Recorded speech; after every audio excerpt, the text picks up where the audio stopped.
Alright, so this is everything that comes in the Dirty Air kit for the Dyna. I am happy that it came with an extra thing that I was not expecting, this little bracket that holds the pump. I've already kind of pre-staged it for fitment, and I will show you here shortly on that. One thing I did have to make was just this. It's a bracket.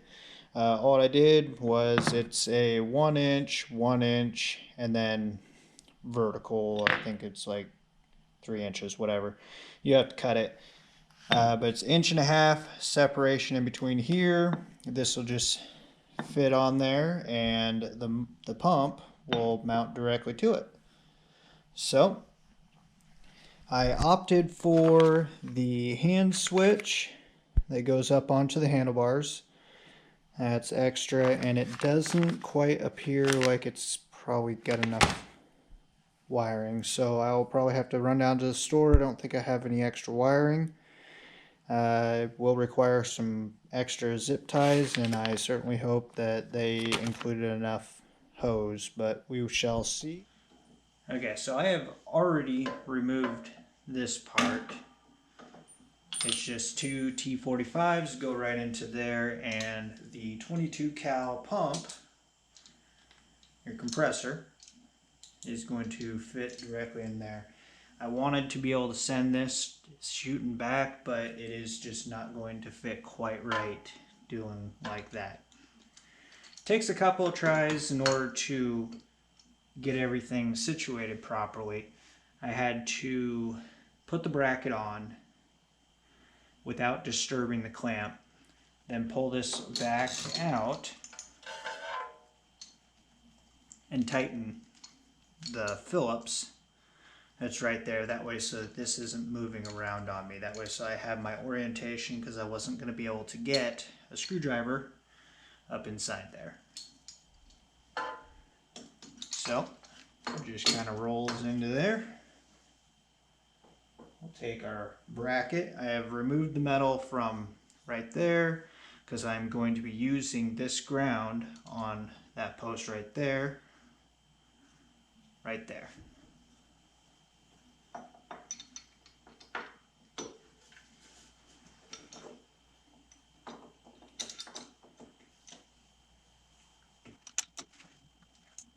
Washer and lift.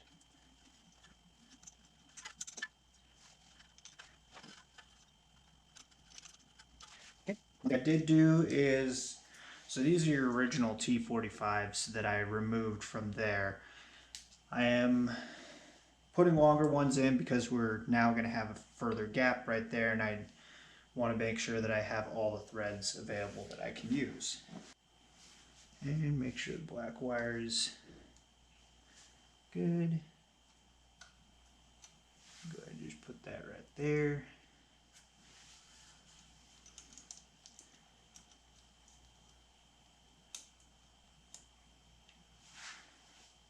And there we go. So now this will just kind of tuck in there, and then I'll tuck this excess somewhere in there, that way so that it's not catching on anything. Alright, so before I get a little bit too far ahead of myself here, so I've removed the battery box, and the seat. That way so that I can kind of tuck everything back in here. So here's your relay right here. I have extended off the blue with the fuse about 3 inches, 4 inches. That way so it'll reach the battery. And then I've tucked the red coming off the relay down in behind the frame, so that will go to your pump. And then I have all the grounds tied in to the factory grounds. Okay, so those are good. And then I have a jumper right here. This is the ground of the solenoid, and then this is the hot of the solenoid. The wires just ran up here because that will go to the controls. So let's get this battery box back on, and I'll show you with the battery box So here's your cover. It's just attached to the bottom, and then I have screws going in. Just some random screws that I had laying around. And for your battery box, what I did was this right here. Okay, so I drilled through, and the relay will attach right there. I'll have access to both sides. There's a small little gap that the battery doesn't actually sit all the way to the back, and I'll show you that here shortly. And there you go. There's that blue wire that I was telling you about. It'll now reach. All those grounds are hooked up behind there. You can't see them. Here's your relay right here. That's what I was talking about. And I still have access to the fuse. Here's the white wire coming off the relay. And here is the red wire coming off of the solenoid. So, let's start getting the rest of it together. Okay, so more on how things are ran. So if you look down here, you can see you got the splice right there. That's coming off the red into the red, which runs down into there. There it is right there, runs up into the relay. And have the black and the red off of the solenoid already hooked up. And I have everything behind here hooked up, and I'm sure you're going to say, it's like, but you don't got everything done. Well, I pulled the fuse. That way so I can connect the battery, not worry about it. I have from the pump to the dump manifold hooked up. Runs right there. Off in, down, just right in with the red wire.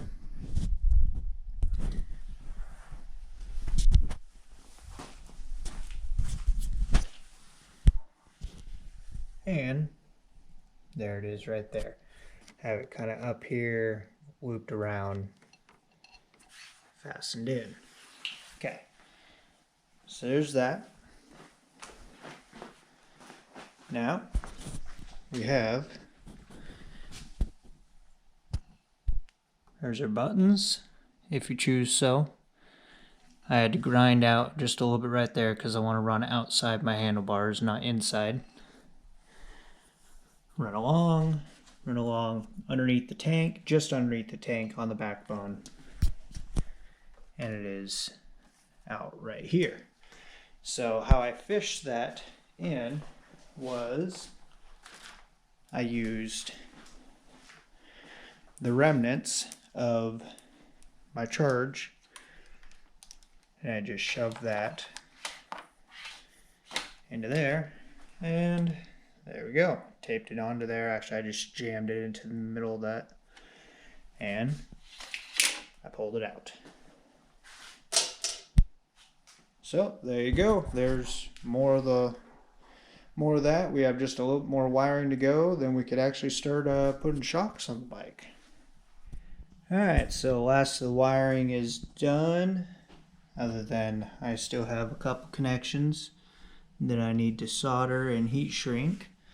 So what you got is your red is your down and your orange is your up, or no, vice versa.